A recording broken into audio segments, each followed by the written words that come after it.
ប្រទេសមួយរកបីបានមួយចាប់បរដ្ឋាភិបាលមិនលើកស្ទួយតែប្រាក់រៀលអាចមានស្ថិរភាពរហូតមកដល់បច្ចុប្បន្នតាមរបៀបណាទៅអង្គវេទិកាទាំងមូលជាកិច្ចចាប់ផ្ដើមនាងខ្ញុំសូមគោរពគណៈអធិបតីគណៈកម្មការនិងអង្គវេទិកាទាំងមូលជាទីគោរពនាងខ្ញុំឈ្មោះលឹមស្រីណែតជាបេក្ខជនទី1នៃក្រុមបដិសេធសំឡងមកបដិសេធក្នុងន័យបំពេញបន្ថែមទៅលើប្រធានបទដែលបានលើកឡើងថាយុវជននិងមហាជនគឺជាកត្តាចម្បងក្នុងការប្រើប្រាស់ប្រាក់រៀលនៅកម្ពុជ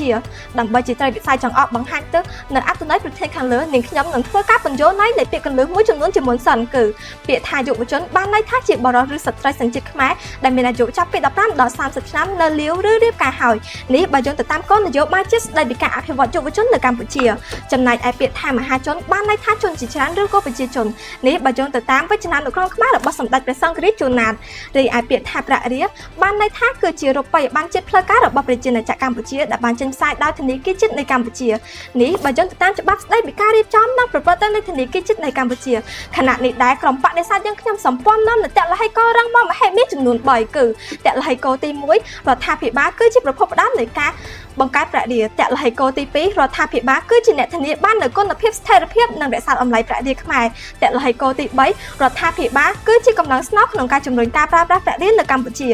មុននឹងពិភាក្សាឋានណាគឺជាកត្តាចម្បងក្នុងការប្រាក់រៀលប្រើប្រាស់ប្រាក់រៀលយើងត្រូវយកចំនួនឋានថាប្រាក់រៀលមិនអាចមានសុពលភាពបានដោយខ្លួនឯងទេតម្លៃនឹងការទទួលស្គាល់របស់វាត្រូវការការគាំទ្រពីអំណាចផ្លូវច្បាប់និងស្ថាប័នជាតិជំនុំសិនដែលអំណាចនោះគឺស្ថិតនៅលើធនាគារជាតិនៃកម្ពុជាដែលជាធនាគារកណ្ដាលរបស់ប្រទេសមុននឹងប្រជាជនឬមហាជនអាចប្រើប្រាស់ប្រាក់រៀលបានយ៉ាងទូលំទូលាយនោះត្រូវការទាំងគោលនយោបាយស្ថាប័នក៏ដូចជាប្រព័ន្ធច្បាប់គាំទ្រជាមូលដ្ឋានដែ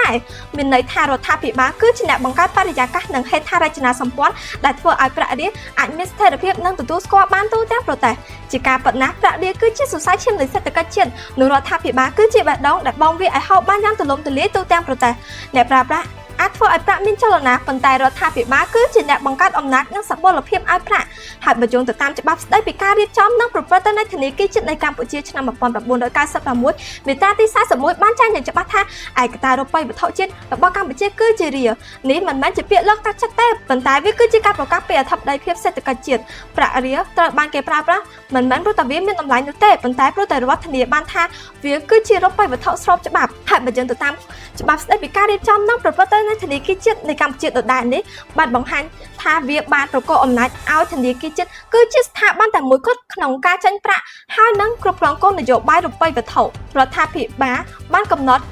ស្ថិរភាពនិងសុពលភាពឲ្យវារួចហើយមុននឹងយុវជននិងមហាជនអាចកាន់ប្រាក់រៀលបាននៅក្នុងដៃអ្នកប្រើប្រាស់អាចជាចលករប៉ុន្តែរដ្ឋាភិបាលគឺជាម៉ាស៊ីនបើគ្មានម៉ាស៊ីនចលករក៏មិនអាចដំណើរការបានដែរយុវជននិងមហាជនគ្រាន់តែជាតួអង្គបន្ទាប់បន្សំប៉ុណ្ណោះនៅក្នុងចលនាជំរុញការប្រើប្រាស់ប្រាក់រៀលនេះបង្ហាញថាការចរាចរនៃប្រាក់រៀលមិនមែនកើតឡើងដោយស្វ័យប្រវត្តិពីសង្គមទេប៉ុន្តែដោយសារតែមានការគ្រប់គ្រងពីរដ្ឋតាមប្រព័ន្ធច្បាប់ច្បាស់លាស់សូមអរព្រះគុណនិងសូមអរគុណប្រសិនបើរដ្ឋាភិបាលមិនដាក់គោលនយោបាយធានានិងរក្សាតម្លៃស្ថិរភាពប្រាក់រៀលទេតែប្រាក់រៀលអាចចរាចរដល់បច្ចុប្បន្នដែលរបៀបណាទៅអង្គវេទិកាទាំងមូលជាកិច្ចចាប់ផ្ដើមអនុញ្ញាតឲ្យខ្ញុំសូមគោរពដល់គណៈអធិបតីគណៈកម្មការនិងអង្គវេទិកាទាំងមូលជាទីគោរពខ្ញុំបាទអូរ៉ូពើជាបេក្ខជនទី2នៃក្រុមបដិសេធសូមចូលខ្លួនមកបកស្រាយនៅតល័យកោទី2រដ្ឋាភិបាលជាអ្នកធានាបាននូវគុណភាពស្ថិរភាពនិងរក្សាតម្លៃប្រាក់រៀលអង្គវេទិកាទាំងមូលជាទីគោរពរូបិយប័ណ្ណគឺជាប្រឡងនៅសេដ្ឋកិច្ចជាតិនៃប្រទេសមួយបើប្រាក់រៀលមានស្ថិរភាពនិងរឹងមាំនឹងធ្វើឲ្យប្រជាជនមានទំនុកចិត្តក្នុងការប្រើប្រាស់ប្រាក់រៀលបានយូរទូនាទីដ៏សំខាន់នេះមិនត្រូវធ្វើឡើងដោយយុវជននិងមហាជនបានទេព្រោះទៅការទាមទារអំណាចយន្តការនៃការគ្រប់គ្រងសេដ្ឋកិច្ចពីរដ្ឋាភិបាលជាការពិតណាស់បើគ្មានការធានាច្បាប់និងគោលនយោបាយច្បាស់លាស់ពីរដ្ឋទេនោះប្រាក់រៀលត្រឹមតែជាកដាស់ប្រាក់មួយប្រភេទដែលគ្មានតម្លៃសេដ្ឋកិច្ចជាតិណាអង្គវេទិកាទាំងមូលផ្ទុយទៅវិញបើរដ្ឋាភិបាលបានដាក់វិធានការបងប្អូនសេវាសាធារណៈនិងប្រតិបត្តិការផ្សេងជាផ្លូវជាប្រាក់រៀលនឹងធ្វើឲ្យបង្កើតជាប្រព័ន្ធនិងជាកំហុសជានេះទៅទៀតការអភិវឌ្ឍហេដ្ឋារចនាសម្ព័ន្ធហិរញ្ញវត្ថុទំនើបនិងការរក្សាសន្តិសុខសង្គមក៏ជាទូនាទីរបស់រដ្ឋាភិបាលក្នុងការបង្កើតទំនុកចិត្តឲ្យប្រជាពលរដ្ឋកាន់កាប់និងសន្សំជាប្រាក់រៀល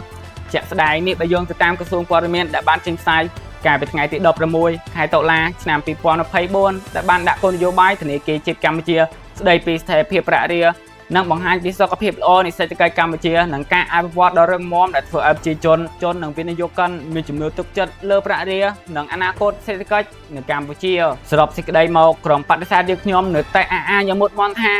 យុវជននិងមហាជនគឺជាតួអង្គបន្ទាប់បន្សំប៉ុណ្ណោះប៉ុន្តែមានតែរដ្ឋាភិបាលមួយទេដែលអាចជំរុញនឹងការប្រើប្រាស់ប្រាក់រៀលនៅកម្ពុជាបានយ៉ាងល្អនិងមានប្រសិទ្ធភាពសូមអរគុណនិងសូមអរគុណចង់បានផ្លែអាថៃគោតែបើចង់ឲ្យប្រាក់រៀលរីកចម្រើនបវរគឺចាំបាច់ការជំរុញពីរាជរដ្ឋាភិបាលដែរណាអង្គវេទិកាទាំងមូលជាកិច្ចចាប់ផ្ដើមនាងខ្ញុំសូមគោរពគណៈអធិបតីគណៈកម្មការលោកគ្រូអ្នកគ្រូនិងអង្គវេទិកាទាំងមូលជាទីគោរពនាងខ្ញុំឈ្មោះមីមីហួងជាបេក្ខជនទី3នៃក្រុមបដិសេធសូមចូលខ្លួនមកបកស្រាយនៅតែលេខកទី3រាជរដ្ឋាភិបាលគឺជាអ្នកជំរុញការប្រើប្រាស់ប្រាក់រៀលរាជរដ្ឋាភិបាលបានដាក់ចេញគោលនយោបាយនិងយុទ្ធសាស្ត្រជាក់លាក់តាមរយៈការសហការពីធនាគារជាតិកម្ពុជា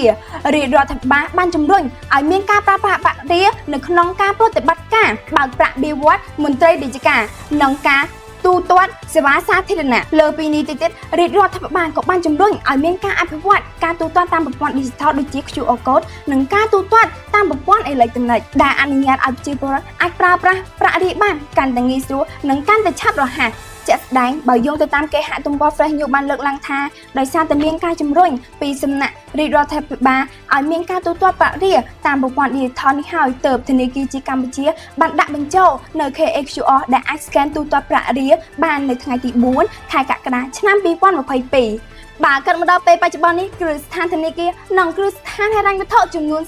37បានចូលរួមអនុវត្តនៅក្នុងមុខងារ KHQR នេះនៅក្នុងនោះដែរមាន29គ្រឹះស្ថានដែលបានសាកល្បងដាក់ដំណើរការហើយបានប្រកបដោយជោគជ័យការបង្កើតប្រព័ន្ធទំនើបនេះបានជួយកាត់បន្ថយការពឹងផ្អែករូបិយប័ណ្ណបរទេស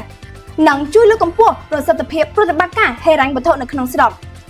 មិនត្រឹមតែប៉ុណ្ណោះបើយោងទៅតាមក្រសួងព័ត៌មានចេញផ្សាយនេះថ្ងៃទី6ខែតុលាឆ្នាំ2024បានលើកឡើងថាក្រុមហ៊ុនអាជីវកម្មមួយចំនួនបានអនុវត្តការបើកប្រាក់បៀវត្សជាប្រាក់រៀលដល់បុគ្គលិកថ្លៃទំនិញមួយចំនួនត្រូវបានដាក់ស្លាកលក់ជាលុយរៀលដែលនៅតាមផ្សារទំនើបនិងហាងលក់ទំនិញផ្សេងៗទៀតព្រមទាំងផ្ដល់សេវាឥណទាននិងការសន្សំប្រាក់រៀលព្រមទាំងផ្ដល់លក្ខខណ្ឌអនុគ្រោះបានច្រើនចំពោះការប្រើប្រាស់ប្រាក់រៀលសូមអរគុណនិងសូមអរគុណ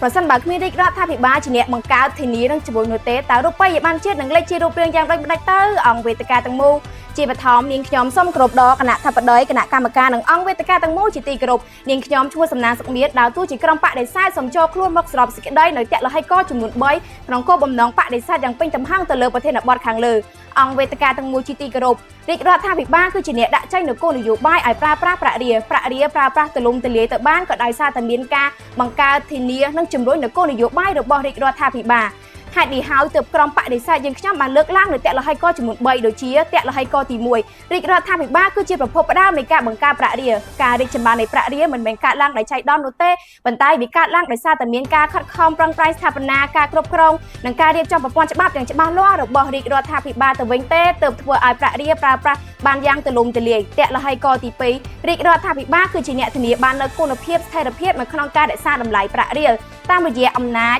និងយន្តការសេដ្ឋកិច្ចការបង់ពន្ធការចាយវាយជាសេវាសាធារណៈនិងការបើកប្រាក់បៀវត្សជាប្រាក់រៀលគឺជាយន្តការបង្កើនតម្រូវការប្រើប្រាស់និងបង្កើនទំនុកចិត្តដល់ប្រជាពលរដ្ឋតលហិកទី3រាជរដ្ឋាភិបាលគឺជាកម្លាំងចលករស្នូលនៅក្នុងការជំរុញការប្រើប្រាស់ប្រាក់រៀលតាមរយៈការដាក់ចេញនូវគោលនយោបាយបានដាក់ឲ្យប្រើប្រាស់នៅប្រព័ន្ធរដ្ឋបាលនិងអភិវឌ្ឍបច្ចេកវិទ្យាទូទាត់ Digital ឲ្យកាន់តែទំនើបងាយស្រួលតែនេះមិនសពបញ្ជាក់ឲ្យឃើញទេឬរាជរដ្ឋាភិបាលទៅវិញទេគឺជាកត្តាចម្បងនៅក្នុងការជំរុញការប្រើប្រាស់ប្រាក់រៀលសរុបជារួមមកក្រុមបដិសេធយើងខ្ញុំនៅតែប្រកាន់ចំហយ៉ាងរឹងមាំនៅក្នុងការបដិសេធទៅលើប្រធានបទខាងលើព្រោះរាជរដ្ឋាភិបាលបានចូលរួមយ៉ាងមមាញឹកនៅក្នុងការបង្កើតធានានិងជំរុញនូវគោលនយោបាយដែលឲ្យប្រើប្រាស់ប្រាក់រៀលយ៉ាងទូលំទូលាយជាហេតុធ្វើឲ្យរូបិយប័ណ្ណជាតិមានភាពរីកចម្រើនរុងរឿងជាចុងក្រោយនាងខ្ញុំសូមថ្លែងអំណរគុណយ៉ាងជ្រាលជ្រៅទៅលើរាជរដ្ឋាភិបាលដែលបានយកចិត្តទុកដាក់ទៅលើសេដ្ឋកិច្ចជាតិដោយផ្ដើមបង្កើតនៅក្នុងការរក្សាស្ថិរភាពតម្លៃនិងជាកម្លាំងចលករស្នូលនៅក្នុងការជំរុញការប្រើប្រាស់ប្រាក់រៀលយ៉ាងរឹងមាំជាមួយគ្នានេះដែរនាងខ្ញុំក៏សូមសំណូមពរដល់រាជរដ្ឋាភិបាលឲ្យនៅតែបន្តជំរុញយុទ្ធនាការលើកកម្ពស់ការប្រើប្រាស់ប្រាក់រៀលឲ្យកាន់តែទូលំទូលាយសូមអរព្រះគុណនិងសូមអរគុណ